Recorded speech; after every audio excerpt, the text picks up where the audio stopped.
Want to communicate effectively in English? Reach out, connect with others. Don't hold yourself back. Move on, the world is waiting. Empower yourself in English. Visit powerenglishbylana.com. Hi guys! Just the other day I counted how many classes I've held so far. To hold a class means to teach a group of students or individual students. It turned out as many as 10,000 classes. Approximately 10,000 classes. Approximately means around, about, circa. I'm not going to count the exact number of students because I find it inappropriate to treat people as numbers statistically, but you can imagine how many learners have been through my classes and stayed for a while. Yeah, the longer the better. Some have even been coming for years, which might seem like bad marketing because you might think that they haven't progressed. So, they have kept coming. Actually, I even put my name on the line of each certificate as a guarantee that every single learner has improved their English, some even massively. Our teaching is all about empowering your communication, guiding you through and training you to feel natural and confident and fluent in English. Anyway, I was amazed that I've held approximately 10,000 lessons with various profiles of people. I don't know if you find it amazing, but I'm proud and fulfilled. Because the more I teach, the more I learn from my students.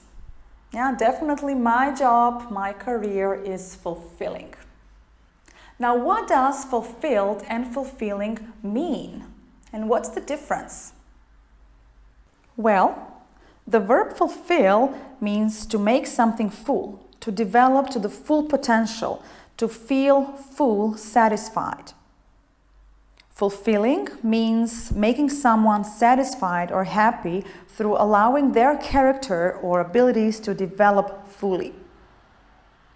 And what does this have to do with the title of this lesson in particular?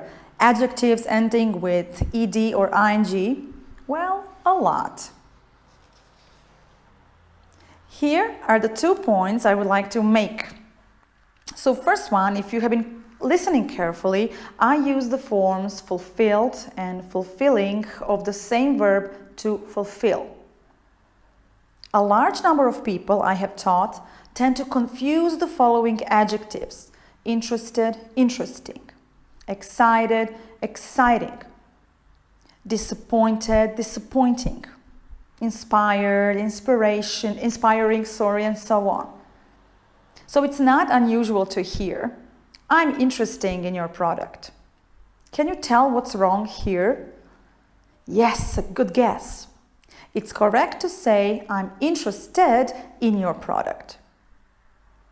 Just yesterday, a student of mine asked me, "Lana, are you excited about the trip?"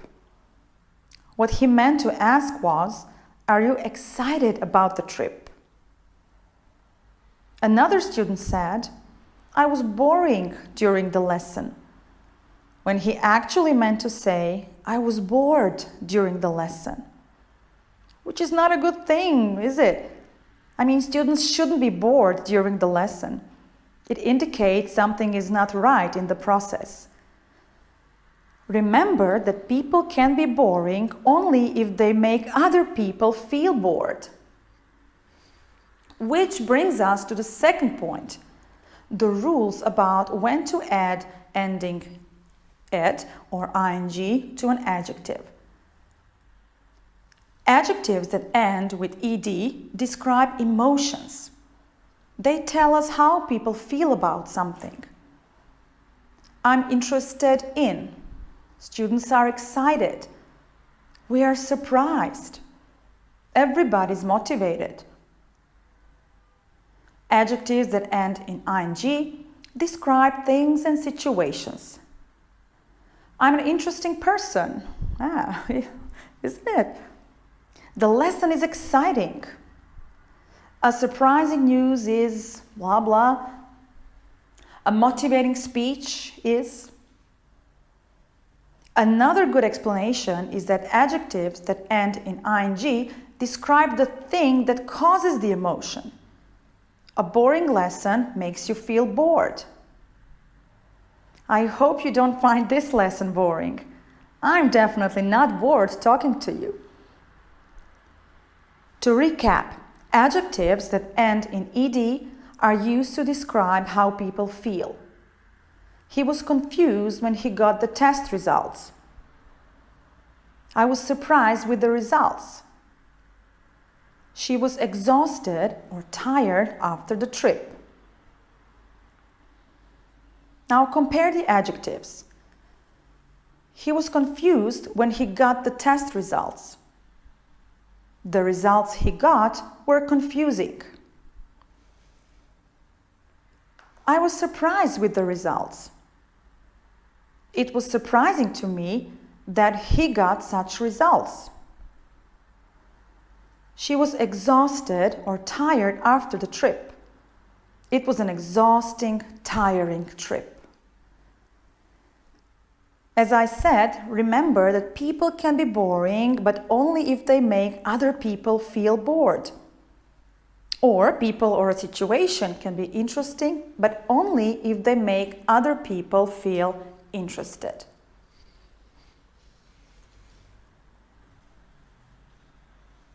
There are a few more adjectives commonly, which means usually, typically, used in both forms. Here they come. Amused, amusing. When something is fun or you feel you're having fun, this is what amusing means. I was amused watching the show. Such an amusing girl. Annoyed or annoying. I was annoyed by his arrogance. His arrogance is annoying to everyone. Confused or confusing. I was confused when I got the results. The results I got were confusing. Disappointed, disappointing.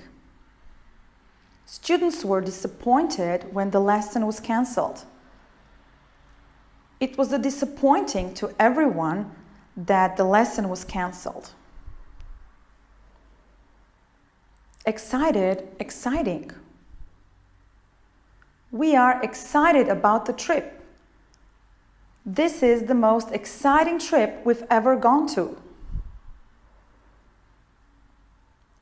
Exhausted, exhausting. I feel exhausted after the trip. It was an exhausting trip. Same like tired, tiring. We then have frightened, frightening. The children were frightened when the lights went off. It was a frightening situation. Ooh. Shocked, shocking. I was shocked to hear the news. I've just heard some shocking news. Satisfied, satisfying. I'm satisfied to hear that our students find it satisfying to learn with us. Just a few more examples.